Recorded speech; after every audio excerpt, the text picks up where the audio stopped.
camino a la cumbre. Y no es allá agarrar gonzalitos y pasarlos de hora, ¿verdad? Ya cumbres lejísimos. Tenemos una cumbre, una meta. ¿Qué es una cumbre?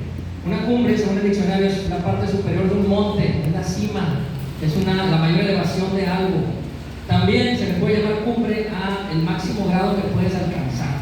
Cuando ya no hay más, los deportistas en las Olimpiadas ganaron todas las medallas, fueron el mejor en su competencia, llegaron a la cumbre, a la meta. Ya no hay quien les gane hasta dentro de 4 años. El próximo año que viene el mundial también van a haber mucha gente de muchos países luchando por un trofeo que dice Pablo que pues son perecederos, ¿verdad? Caducan. Nosotros tenemos que esforzarnos por una meta de más valor eterna, que es nuestra vida con Cristo. ¿Y qué es un monte? El subir a una cumbre habla de subir a un monte. ¿Qué es un monte? Es una elevación topológica mayor que un cerro, pero menor que una montaña. Un monte tiene entre 200 metros de altura a 700. Erróneamente le decimos al cerro, a la silla cerro, debería ser una montaña. Tiene como 1800 metros de altura. Entonces usted imagina un monte de la mitad del cerro de la silla. Usted se imagina ahí la mitad. Y en la vida, hermano, nosotros nos esforzamos en muchas cosas. Hay personas que se están esforzando constantemente para tener una mejor calidad de vida, para triunfar en los deportes, para triunfar en los estudios, para sacar adelante a tu familia. Y es bueno y es válido. Y es el corazón de Dios el ser esforzados y valientes. Dice en la Biblia que si creemos en Dios, pero no proveemos para los de nuestra casa, pues le estamos negando a Dios. Estamos Aleluya. siendo falsos cristianos. También dice la Biblia. Que no trabaja, no come. Ahí algunos hacen, ¿no? Aleluya, Señor, también. Entonces, el Señor siempre nos habla que trabajemos, nos esforcemos en su justa medida y no idolatrando el trabajo, la carrera, la posición, la escuela donde quieres escribir a tus niños. Y vamos a ver algunos personajes de la Biblia, pero antes de ver esos personajes que nos van a dar una gran lección, vamos a 1 Corintios 9, del 24 al 25. 1 Corintios 9, del 24 al 25. Me dice con una amén cuando lo tengo. Amén. Amén. 1 Corintios 9, 24. Amén.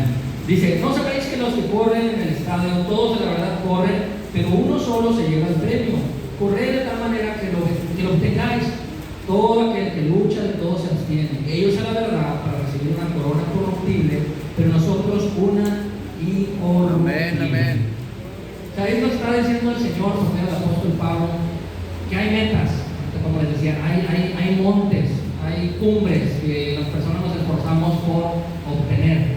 Pero, como está diciendo Pablo, todos se esfuerzan y tal vez llegue uno, tal vez lleguen los primeros 3 lugares, tal vez obtienes el ascenso en tu trabajo que tanto te has esforzado por años. Pero dice, todo eso es corruptible, todo eso es pasajero. O sea, al final de cuentas no te llena, ¿verdad? El que anhelaba una jefatura o anhelaba una gerencia, ya la tiene. Después se da cuenta que, bueno, Señor, no es todo. Y tal vez demanda más tiempo en el trabajo, menos tiempo con mi familia, menos tiempo con las cosas de Dios. Por eso me dice: Señor, tanto que te lo pedí, y ahora me doy cuenta que requiere un grado de responsabilidad y de madurez mayor, que tal vez todavía no lo tenía esa persona. Vamos a ver unos personajes bien interesantes que nos van a enseñar varias metas que tenían estas personas. Vamos a Hechos 16, del 12 al 15. Vamos a ver cómo había personas en la Biblia que quedaron ahí sus historias para el Señor hablarnos y darnos ejemplo. Que tal vez tú, hermano o hermana, si eres cristiano y tienes bien definida la meta, gloria a Dios. Y si no, pues nos va a servir cada una de estas lecciones. Hechos 16, del 12 al 15. El primer personaje que vamos a ver se llama Lidia. Lidia. Hechos 16, del 12 al 15. Me dicen con una amén cuando lo tengan. Bueno, desde el 11 para comprender el contexto.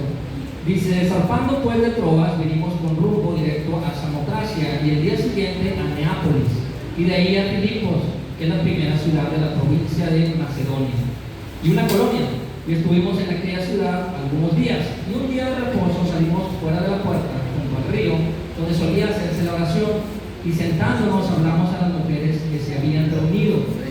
Entonces una mujer llamada Lidia, vendedora de púrpura de la ciudad de Tiatira, que adoraba a Dios, estaba oyendo, y el Señor abrió el corazón de ella para que estuviese atenta a lo que Pablo decía. Y cuando fue bautizada y su familia nos rogó, diciendo: si habéis juzgado que yo sea fiel al Señor, entrad en mi casa y posad. Nos obligó a quedarnos. Mire, Lidia dice que era originaria de la ciudad de Tiatira. Tiatira está bien lejos de Filipos, donde estaba ahí en la historia, ahí estaba ella viviendo con su familia. No menciona a su esposo, probablemente era una mujer joven, soltera, pero vivía con sus papás, o tíos, o el contexto es que su familia vivía con ella. Y de Filipos a Tiatira, donde ella se reabastecía púrpura, que es una tinta, son 480 kilómetros de distancia, está muy lejos para aquellas épocas también. Andaban en camellos, en burritos, y el vender la púrpura, hermanos, era un tinte muy caro. Se sacaba de los caracoles marinos, tenía que conseguir cerca de 10,000 caracoles para sacar algunos cuantos gramos de esa pintura, y era una receta muy celosa. Solo ciertas familias del lugar de Lidia podían fabricar el púrpura, y sus principales clientes eran la realeza, los reyes, tenían acceso a comprar el púrpura. ¿Por qué? Porque el púrpura valía 3 veces su peso en oro. Fíjate, 10 gramos de púrpura valía lo que 30 gramos de oro, o 1 kilo. Entonces, se necesitaban varias cantidades de gramos para teñir un vestido, una ropa real, y solamente los reyes y gente de mucho dinero de aquella época tenían acceso a comprar púrpura. De hecho, investigando y preparando el mensaje, decía que muchas personas soñaban, no con sacarse la lotería, en aquel entonces no había lotería, soñaban no con acumular lingotes de oro y grandes cosas, soñaban con tener una prenda de púrpura. Tan valiosa era, Dios. Soñaban y soñé que tenía un vestidito por púrpura, tenía un saquito. La gente anhelaba eso, porque era un estatus de poder, de autoridad económica. Y Lidia se relacionaba con esa gente. Entonces, vemos en Lidia un buen ejemplo, una mujer emprendedora. Había triunfado en el monte de los negocios tremendamente. Sus clientes eran reyes. Era una mujer, aparentemente era una mujer virtuosa. Ella y su familia se esforzaban, se les acababa los tintes, los insumos, y volvían a su pueblo, casi 500 kilómetros de distancia, a reabastecerse. Entonces era una mujer que se estaba esforzando a su manera, y probablemente ella pensaba que ya lo había hecho en la vida, ¿verdad? Decía: yo no estoy haciendo nada malo, estamos siendo una fuente de ingreso y de trabajo. Incluso movía la economía de ese lugar de Filipos, dándole trabajo a gente que le ayudaba a vender las telas y muchas cosas. Y dice vamos a ver algo bien interesante en el contexto. Dice que esta mujer, en el 14, dice: entonces una mujer llamada Lidia, vendedora de púrpura de la ciudad de Tiatira, que adoraba a Dios, estaba oyendo el mensaje de Pablo. A veces, y muy común, no sé si ustedes pueden levantar la mano, ¿cuántas personas conocemos exitosos en los negocios, exitosos en su trabajo, que medio conocen a Dios, adoran a Dios a su forma, tienen ahí en su negocio, en su boutique, en su negocio, el Salmo 23 pegado, tienen el Padre Nuestro ahí pegado también en un póster, y cada día encomiendan su negocio, ahí leen, lo único que saben es el Salmo 23 del Padre Nuestro, y se sabe uno que otro ahí coro cristiano, cuando levanto mis manos, está cayendo su gloria sobre mí. Nosotros teníamos una vecina de muchos años en la casa donde crecí, que ponía de repente en la tarde uno que otro canto de esos porque le gustaba, pero era una mujer, santo Dios, todo el chisme de la colonia corría por ella, y ella creaba los chismes y todo, y siempre andaba de pleito con su esposo.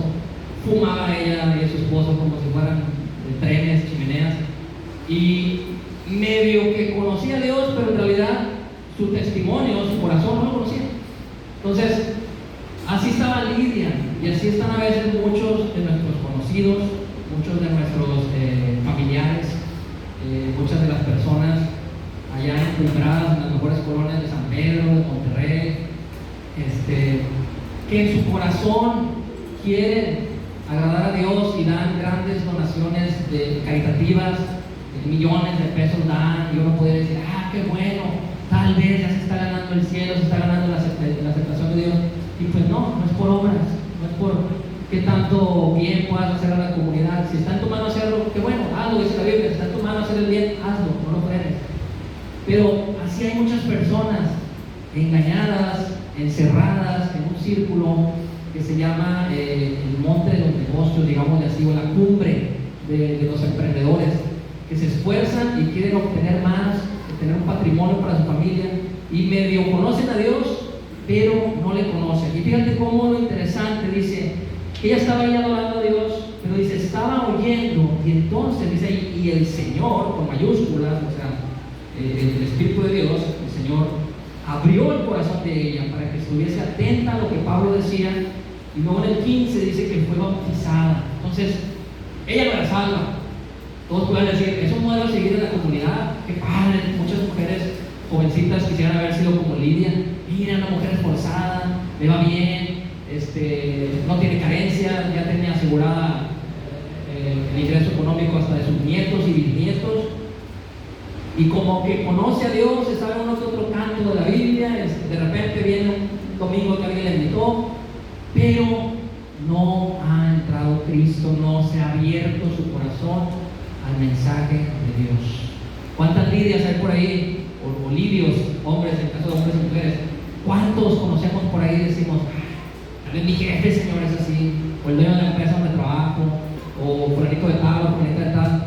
Y a veces el cristiano podemos caer en ese enredo de esforzarnos constantemente, y esa no es tu llenura, hermanos. Cuando llegues a ese monte, cuando llegues a esa meta, conquistas esa cumbre, vas a decir, ¿qué sigue? ¿Qué más? Oh, gran decepción, ¿verdad? Te vas a quedar. No me llenan, el dinero no me llena, los negocios exitosos no me llenan, la cuenta bancaria rebosando, no me llena. Hay algo más. ¿De qué se trata?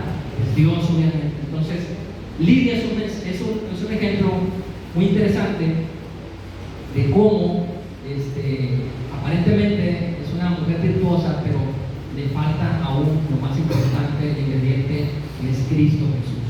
Y luego se ven sus actos bondadosos, invita a Pablo y a todos ellos a posar en su casa esa tabla para que se alimenten y se abastezcan para las campañas evangelísticas que están haciendo.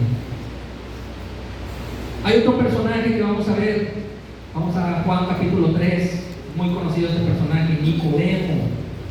Juan capítulo 3, Nicodemo. Pues ojo, el mensaje es, esfuérzate, no decir, mamá, entonces ya me salgo de la carrera, ya no estudio, o renuncio al trabajo, y gloria a Dios, porque ya viene Cristo. Esfuérzate, que el Señor nos encuentre trabajando en su obra y trabajando con nuestras manos, y preparándose también, pero en su justa medida, que no te vaya robando tu tiempo, ni se convierta en un ídolo en tu corazón, tu trabajo, o tu carrera, o tu negocio. Juan 3, la historia de Nicodemo, dice, había un hombre de los fariseos que se llamaba Nicodemo, un principal entre los judíos.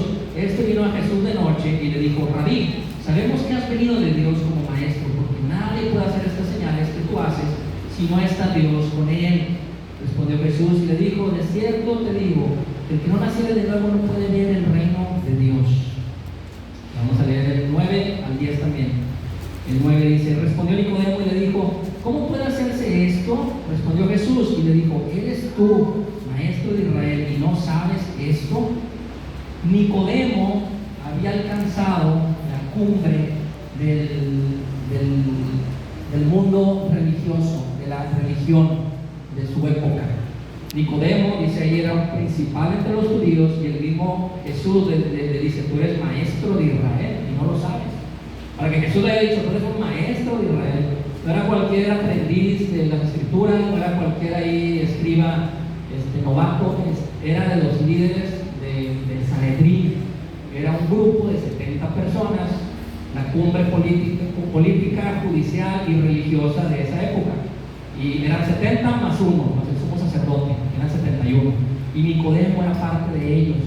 Y Nicodemo había alcanzado todo, se había esforzado su ministerio, pero se estaba como decepcionando, se estaba dando cuenta de la falsedad de la religión, de la hipocresía de la religión y de la falsedad de muchos líderes. La religión siempre, si tomas nota, escríbelo por ahí, la religión te va a decepcionar. La religión es hipocresía.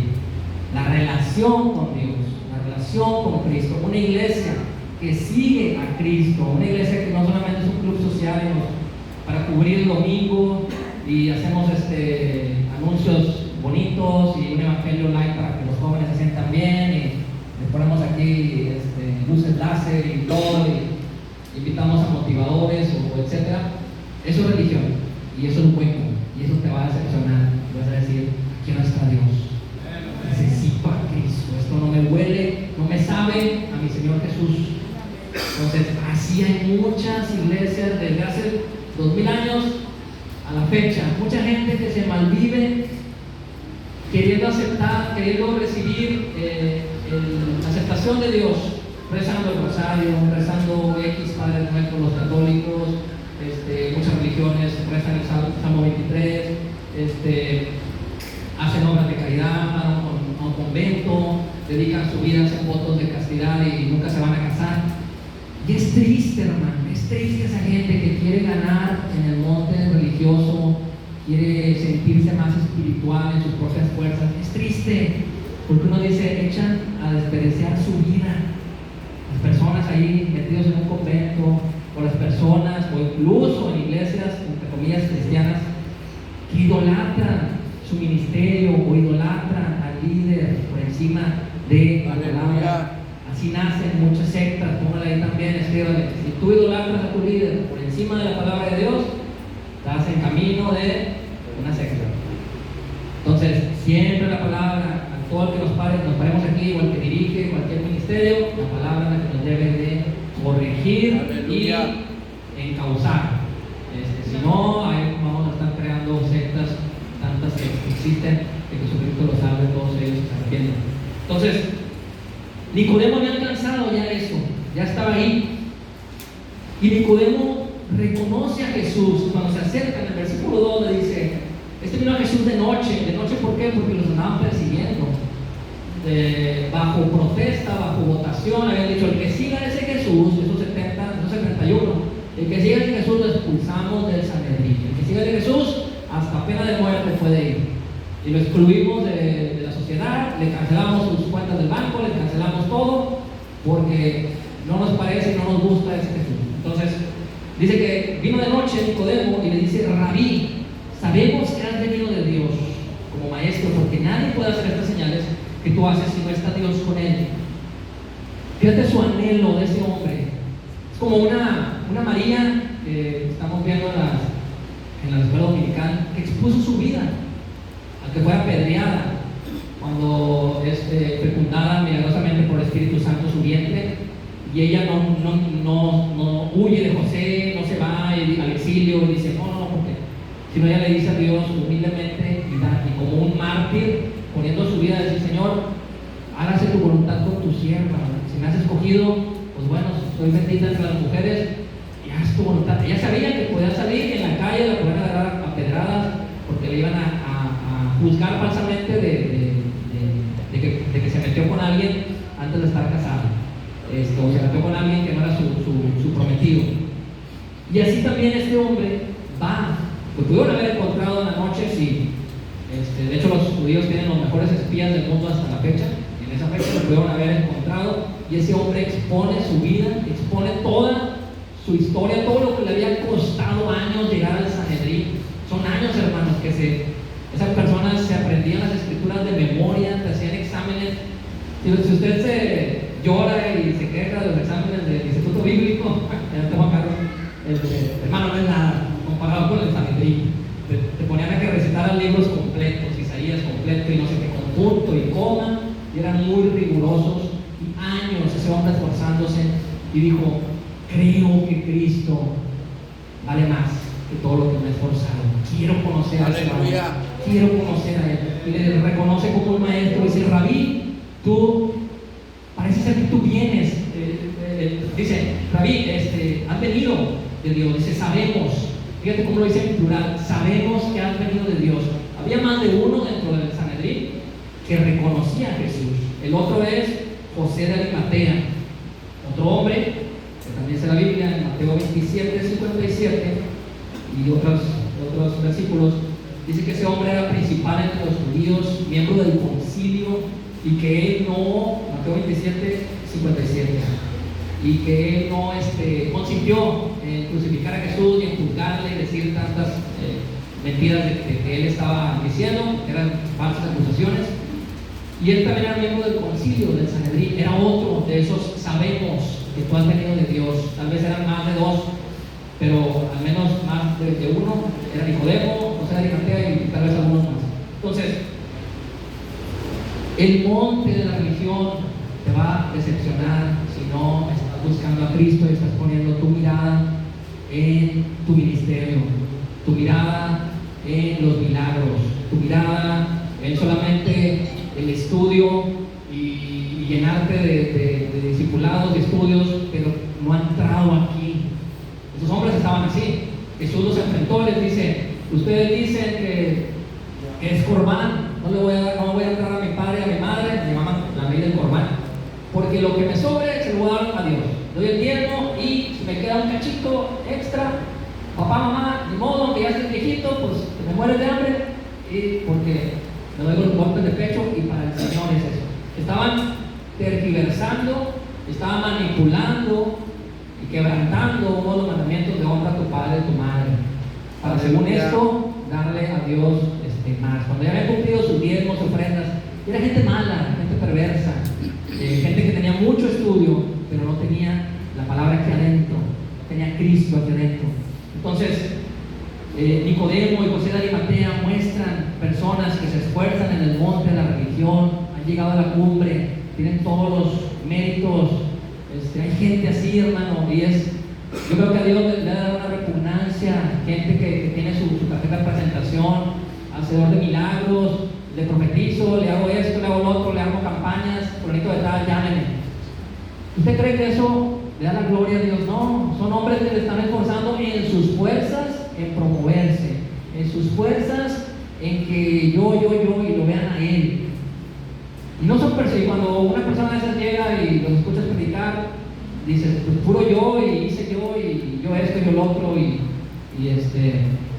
no está Cristo ahí. Entonces hay gente que está perdida en el monte religioso y hay que ayudarles a hacer ver que es el camino de Dios, que es Cristo, camino, verdad y vida, y nadie más va al Padre por ningún mérito. Entonces, si tú estás a cargo de algún ministerio aquí en la iglesia, siempre hay que examinarnos. Señor, lo estoy haciendo bien, se me está subiendo el ego, me estoy inflando. Desinflame, Espíritu Santo, en este momento. Aleluya. Ayúdame como un José de Arimatea, un Nicodemo, a decir: necesito a Cristo, estoy asqueado de religión. Gloria a Dios, esta iglesia se esfuerza en cuidar eso. Pero muchos hemos llegado aquí de iglesias años atrás donde pura religión, casi hacían un culto del pastor o hacían un culto del que cantaba bonito en la adoración, le perdonaban todo pecado al grupo de alabanza, porque es que nadie más sabe tocar. Dijo: no, o sea, no le vamos a dar a Dios basura, no le vamos a dar a Dios mediocridad. Aleluya. Si alguien anda mal delante de Dios, no se puede parar aquí al frente. Gloria a Tiene que Cristo. estar en disciplina. De ser iglesias que hacen un culto, adoran al miembro de la iglesia, al congregante, porque no hay nadie más que cante, no hay nadie más que toca guitarra. Entonces, hermanos, el culto, pues no, sin guitarra, es mejor que el Espíritu de Dios tome el control, a que tengan al muchachito o la muchachita que anda mal. Aleluya. Entonces, hay otro personaje, además de ellos dos, el apóstol Pablo, personaje por excelencia, que de todo lo que se esforzó él, se dio cuenta que no vale la pena. De todo lo que él se esforzó, fue preparado por los mejores líderes, y él también se da cuenta que la religión no es la solución. que los Ave Marías, que los golpes de pecho, que ir a la basílica, o que hacer los testigos de que va en el salón del templo y del templo del reino, y no sé qué tanta cosa, no te va a salvar. Es Cristo Jesús. Aleluya. Y la Biblia de todos ellos tienen esta misma Biblia, o sea, que hablan de Cristo, deberían pedirle al Señor, ayúdame a encontrarte, Señor, en la palabra, ayúdame. Gloria a Dios. ¿Cuál es la cumbre, hermanos, del monte al que debemos de ir? El dinero, la salud, los triunfos, el trabajo, congregar cada domingo o cada miércoles, no es la meta, es parte de, pero es Dios, es Cristo Jesús, es la presencia de Dios. La Biblia habla de varias cosas, de montes, pero habla mucho del monte de Jehová, el monte del testimonio, el monte santo de Dios. Y mira, el diablo siempre ha intentado tentar a la humanidad, siempre nos ha intentado tentar hasta la fecha, desde Adán y Eva, al ofrecerte varios éxitos, varios montes, al coquetearte con un trofeo. Con ellos pues serán semejantes a Dios y conocerán el bien y el mal. Lo mismo que estaba en el corazón del diablo, él quería ser semejante al Altísimo, no quería adorar al Altísimo, él quería ser como el Altísimo, quería usurpar el trono de Dios. Y el mismo diablo ataca a Jesús en una de las tres tentaciones. Vamos a ir a Mateo 4, del 8 al 11. El mismo diablo ataca a Jesús, Mateo 4, del 8 al 11, con un monte. Mateo 4, 8. Dice, otra vez le llevó el diablo a un monte muy alto y le mostró todos los reinos del mundo y la gloria de ellos, y le dijo, todo esto te daré si postrado me adorares. Entonces Jesús le dijo, vete, Satanás, porque escrito está, al Señor tu Dios adorarás y a Él solo servirás. Amén, gloria a Dios. Jesús también fue tentado, porque el diablo le quería mostrar, mira, el poder y autoridad de Jesús. Mira, con un chasquido de dedos, ¿para qué vas a la cruz? ¿Para qué esto? ¿Para qué la obediencia? Apenas iba a empezar su ministerio de 3 años y medio. Mira, tú ya sabes todo lo que vas a sufrir, todo lo que te va a costar, te van a traicionar, te va a vender Judas Iscariote, te va a doler, vas a ver ahí a tu mamá que va a estar sufriendo viéndote en la cruz. Imagínate todo esto, toma el camino fácil, que a veces el diablo así está.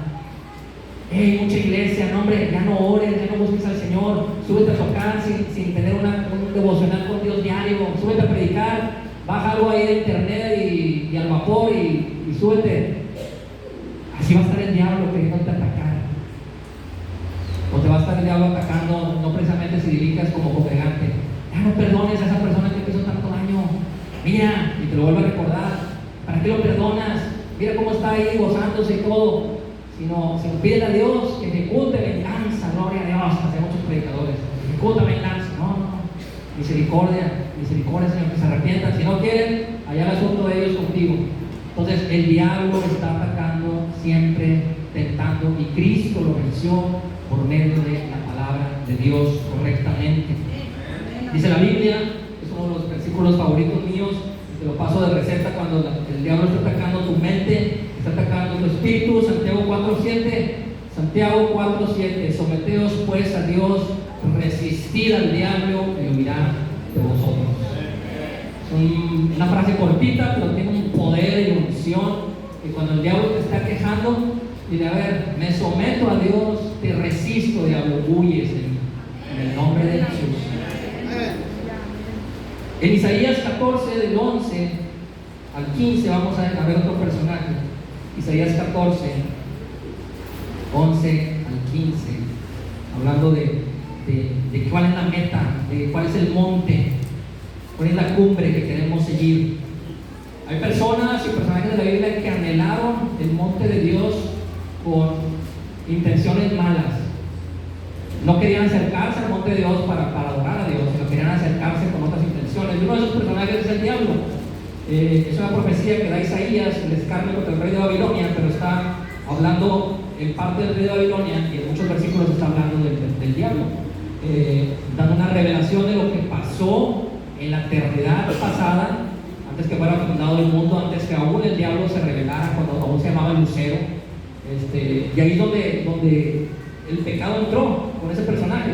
Dice Isaías 14:11, dice, descendió al Seol tu soberbia y el sonido de tus arpas, gusanos serán tu cama y gusanos te cubrirán.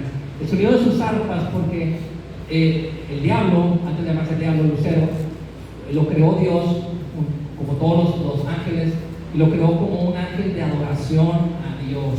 En su cuerpo tenía instrumentos musicales, tambores, tamboriles. Y uno dice, qué tremendo Dios, alguien que te vio cara a cara y tú lo formaste para que te alabara, y todo su cuerpo era un instrumento de alabanza, y se pervirtió a tal grado de ser el peor enemigo de Dios que estar en el Seol. Aguas, cuidado, no la tenemos ganada. La carrera es el que permanece, no el que corre, y el que dice, ya la hice, ya me sé un montón de cantos, o ya me sé un montón de versículos, me pueden invitar cuando gusten a predicar, y ya la hice, y me siento en mis laureles. Aguas, porque así han caído un montón de ministros, ya andan predicando herejía y media, y esperemos que Cristo les dé tiempo que se arrepientan, si no, tienen la condenación. Aleluya. Entonces dice, descendió el Seol con su verde y el sonido de tus arpas, gusanos serán tu cama y gusanos te cubrirán. ¿Cómo caíste del cielo, oh lucero, hijo de la mañana? Cortado fuiste por tierra, tú que debilitabas a las naciones. Tú que decías en tu corazón, fíjese, ese es el versículo importante, subiré al cielo en lo alto, junto a las estrellas de Dios. Las estrellas de Dios habla de los ángeles que están rodeando a Dios y le alaban. Levantaré mi trono y en el monte del testimonio me sentaré a los lados del norte. Sobre las alturas de las nubes subiré y seré semejante al Altísimo. Y dice el 15, mas tú derribado eres hasta el Seol, a los lados del abismo. Él anhelaba acercarse al monte del testimonio, al monte de Dios. Y este versículo y otros que vamos a ver ahorita en los Salmos no te hablan del monte Sinaí, no te hablan del monte de Sión que está en Jerusalén. Hay un monte allá en el tercer cielo donde está Dios, y sobre ese monte está el trono del Padre Celestial, el trono del Hijo. Hay un monte de Jehová, hay un monte santo, y es réplica. Dios quiso replicar, así como el tabernáculo, el templo, con varios muebles allá en el cielo. Dice en Hebreos que hay un templo de Dios, y Dios le dio el diseño a Moisés de varios secretos celestiales de allá, y Dios le dijo, haz así el diseño, haz así el arca, haz así esto, haz así el otro. Es réplica de lo principal que está allá arriba. Pues allá arriba hay un monte, y es al monte al que queremos aspirar de la forma correcta. Y por curiosidad, que uno diga más o menos dónde se encuentra el Señor.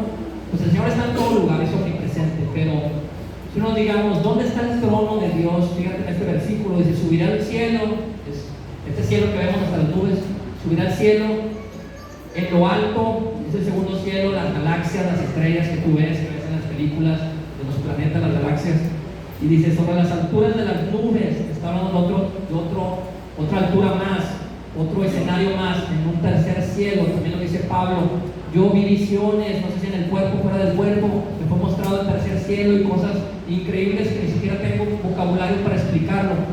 Ahí, y dice, a los lados del norte, donde está, dice, en el monte del testimonio estaré a los lados del norte.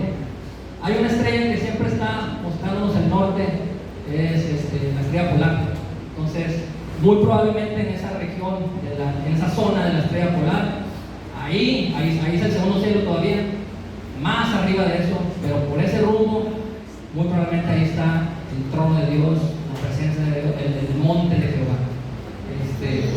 Nada más como acervo cultural, espiritual de la Biblia. El diablo no pudo subir, hermanos, no pudo subir, le fue impedido, porque no estaba con un corazón correcto. Aunque dice aquí, tu corazón, dijiste en tu corazón, son espíritus, los ángeles son espíritus, no tienen un corazón, pero se refiere así de las intenciones internas. Por eso dice la Biblia así, para que comprendamos, tu corazón dijo eso. Vamos al Salmo 15:1, el Salmo 15 del 2 al 5. Entonces vemos que hay un monte de Dios donde vamos a estar, dice la Biblia, que nos vamos a sentar en lugares celestiales. Cristo nos va a sentar ahí en lugares celestiales. Y hay un monte muy anhelado, fíjate, para que lo anhelara Lucero, para que lo anhelara el diablo. Él dijera, qué preciosura estar ahí, yo quisiera estar ahí.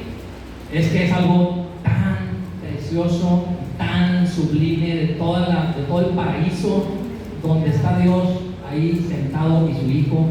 Imagínate el nivel de gloria, de esplendor, de cosas. No nos la acabamos de imaginarnos lo que vamos a ver cuando Dios nos llame a su presencia.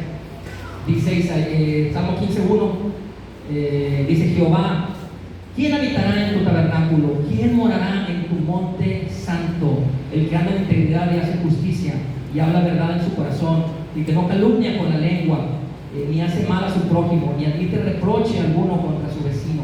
Aquel a cuyos ojos el bien es menospreciado, pero honra a los que temen a Jehová. El que aún jurando el daño suyo, no por eso cambia.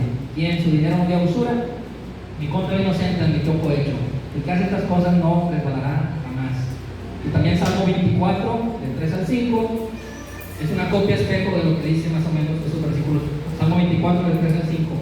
¿Quién subirá al monte de Jehová?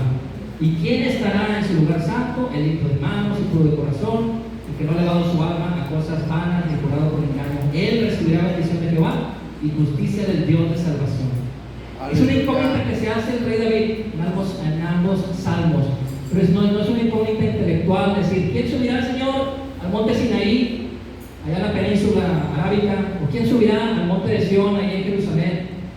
No, David estaba en su espíritu recibiendo una revelación muy por encima de esos montes que pueden ver sus ojos. Estaba viendo el monte de Jehová. Pregunta el Salmo 15:1, ¿quién morará en el monte de Jehová? Y en el Salmo 24:3 dice, ¿quién subirá al monte de Jehová? ¿Quién morará o quién subirá? Entonces él está viendo eso y dice, Señor, me queda claro que la meta es pasar la eternidad contigo. ¿Quién lo logrará, Señor? ¿Cómo lo podré lograr? Y empieza ella a reflexionar, y empieza a decir el Espíritu Santo, el que no ha hecho engaño, el que no ama el dinero más que a Dios, el que aún juró algo y lo compromete y cumple su palabra, el que ama a Dios. Entonces está David, que era un rey, era un profeta, era un adorador de Dios, tenía varias funciones. Él está viendo eso y dice, Señor, ¿quién logrará? Mi espíritu te anhelo estar en ese monte. Me queda claro que aquí lo terrenal es pasajero. Y mira, un rey David tenía colección de escudos de oro, de plata, un montón de riquezas que ganó muchos reinos, con lo cual se construyó el templo, el primer templo de Salomón. Y él dice, todo eso, Señor, no, hombre, ¿quién, Señor? ¿Quién estará por siempre en tu eternidad viéndote y adorándote? Y vamos a Isaías 2, del 2 al 3. ¿Le está bendiciendo, hermano? ¿Está leyendo algo, hermano? Amén. Isaías 2, del 2 al 3. Dice Isaías 2, y anótelo por ahí, Miqueas 4, del 1 al 3, están igualitos, como copia espejo. Isaías 2, del 2 al 3, y Miqueas 4, del 1 al 3. Ahorita por tiempo nosotros vamos a leer Isaías, pero dice exactamente lo mismo. Isaías 2, 2, 3 y Miqueas 4, del 1 al 3. Isaías 2, 2, acontecerá lo postrero de los tiempos, y será confirmado el monte de la casa de Jehová como cabeza de los montes, y será exaltado sobre los collados, y correrán a él todas las naciones. Y vendrán muchos pueblos y dirán, venid y subamos al monte de Jehová, a la casa del Dios de Jacob, y nos enseñará sus caminos, y caminaremos por sus sendas, porque de Sión saldrá la ley, y de Jerusalén la palabra de Jehová. Hoy habla de la nueva Jerusalén, del nuevo mundo que Dios va a formar, y vuelve allí y hace un énfasis. Dice, acontecerá que en los últimos tiempos será confirmado el monte de la casa de Jehová como cabeza de los montes. O sea, la gente, ya por cabezones y todo, hasta el final se van a dar cuenta, todo se trata de Dios. La eternidad, lo más importante, no ningún otro monte. Hoy en día las naciones se pelean, hermanos, por petróleo, por riqueza, por agua, por tantas cosas, se desviven por cosas vanas. Y si supieran todos esos dirigentes que todo eso es perecedero, si supieran que lo más importante es llegar al monte de Dios, poderle ver cara a cara, alabar al Hijo, alabar al Padre, estar ahí, decir, corrí la meta, Señor, y gloria a tu nombre, lo logré, me ayudaste. Pensé que no le va a pasar, y tú fuiste fiel, porque semanalmente, diariamente me sometí a ti, que me escudriñaras, que me cambiaste, y aquí estoy, Señor, lo logré. Muchos no lo van a lograr y muchos sí. La salvación se cuida con temor y temblor, se guarda. Y vamos a cerrar con un personaje que es el apóstol Pablo en Filipenses 3, del 3 al 11. Que te digo, es un hombre que lo había ganado todo en el tema religioso. Se lo sabía todo. Una mente, dicen los estudiosos, que una mente con un coeficiente intelectual tremendo. De hecho, vemos ahí en las cartas de Pedro, hay algo bien gracioso que dice Pedro. El hermano Pablo escribiendo cosas que aún son difíciles de comprender, dice el apóstol Pedro, dice, qué barbaridad, o sea, la sabiduría que le dio Dios a este hombre, Pablo, hasta a mí me pone ahí a revolucionar la ardilla al 1000 por 1. Era un hombre dotado por Dios, un genio, y equivalente a sus estudios en las leyes a un doctorado. Y ese hombre se da cuenta en Filipenses 3, del 3 al 11, y dice esto. Filipenses 3, sí, dice: guardaos de los perros, guardaos de los malos obreros, guardaos de los motivadores del cuerpo, porque nosotros somos la circuncisión, los que en espíritu servimos a Dios y nos gloriamos en Cristo Jesús, no teniendo confianza en la carne, aunque yo tengo también de qué confiar en la carne.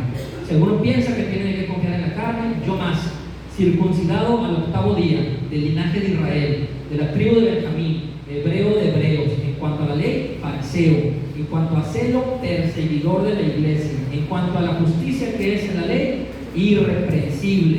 Pero cuántas cosas eran para mi ganancia, las he estimado como pérdida por amor de Cristo. Y ciertamente aún estimo todas las cosas como pérdida por la excelencia del conocimiento de Cristo Jesús, mi Señor, por amor del cual lo he perdido todo y lo tengo por basura para ganar a Cristo y ser hallado en Él, no teniendo mi propia justicia, que es por la ley, sino la que es por la fe de Cristo, la justicia que es de Dios por la fe, a fin de conocerle y el poder de su resurrección y la participación de sus padecimientos, llegando a ser semejante a Él en su muerte, si en alguna manera llegase a la resurrección entre los muertos. No que lo haya alcanzado ya, ni que ya sea perfecto, sino que prosigo por ver si logro así aquello para lo cual fui también nacido por Cristo Jesús. Qué bonito. Filipenses 3, del 3 al 12. Qué bonito nombre que nos superaba, hermano. Nosotros no somos nada comparados con la eminencia intelectual de el apóstol Pablo, la cantidad de revelaciones que Dios le dio. Un hombre tremendo y se esforzaba por cumplir la ley antes de conocer a Cristo, y él se da cuenta que todo eso, dice, todo lo que yo logré en mis méritos propios, no sirve para nada. Una pérdida de tiempo durante años. Sí le sirvió memorizarse la ley y todo eso, pero entonces comprendió ahora el espíritu de la ley, la columna vertebral de la ley es Cristo, el aplicar a la ley. El espíritu, la aplicada a la letra, el espíritu, el conocer que Cristo es nuestra esperanza de vida. Entonces, ¿qué metas hay, hermano? ¿Qué metas estás teniendo? Si tú eres creyente, gloria a Dios. Si tú eres nuevo, tienes 2 o 3 domingos y no tenías claro de qué se trata el Evangelio, dónde vamos a pasar la eternidad, si solamente se trata de ir algunos creen que es ir a Jerusalén y orar en el monte de los lamentos. No, ya no hay un templo físico, somos el templo de Dios. La presencia que estaba en el lugar santísimo ahora está dentro de ti y dentro de mí. Podemos, ya no es una vez al año, hermanos. Qué bendición, una vez al año entraba solamente un hombre de cerca de un país de 3 millones de habitantes, solamente el sumo sacerdote entraba una vez al año al lugar santísimo. Y tú tienes la presencia de Dios dentro de ti 24/7 y puedes tener tu audiencia con Dios todos los días. Qué privilegio, Señor. Qué cosa tan hermosa. Y a veces, hermanos, no abrimos la Biblia, y a veces no oramos, y a veces no nos congregamos, y estamos aquí y estamos pensando en un montón de cosas, la inmortalidad del cangrejo, como dicen, y lo estamos desperdiciando de lo valioso. ¿Tú quieres llegar a ese monte, el monte de Jehová, el monte santo? Aleluya. Por los motivos correctos. Es decir, subiré, pero no como el diablo, subiré, Señor, me esforzaré, subiré esa montaña para honrarte, para conocer quién me formó, para conocer quién dio el soplo de vida en el vientre de mi madre. Dice la Biblia que mi embrión vieron sus ojos. Desde pequeñito, hermano. Yo he visto unos videos ahí bien tremendos de que en el momento justo de la fecundación hay un estallido de luz. No sé si alguien ha visto ese video. Hay un estallido de luz en el espermatozoide y el óvulo cuando se fecunda. Uno dice, gloria a Dios. ¿De qué te habla la luz? De Dios. Jehová es mi luz y mi salvación. Lámpara es a mis pies tu palabra, lumbrera en mi camino. Tú eres luz, Señor, y en ti no hay variación de sombra. Desde ahí el Señor tenía un propósito para tenerte por la eternidad. Amén, amén, aleluya. Ponte de pie. Gloria a Dios. Aleluya.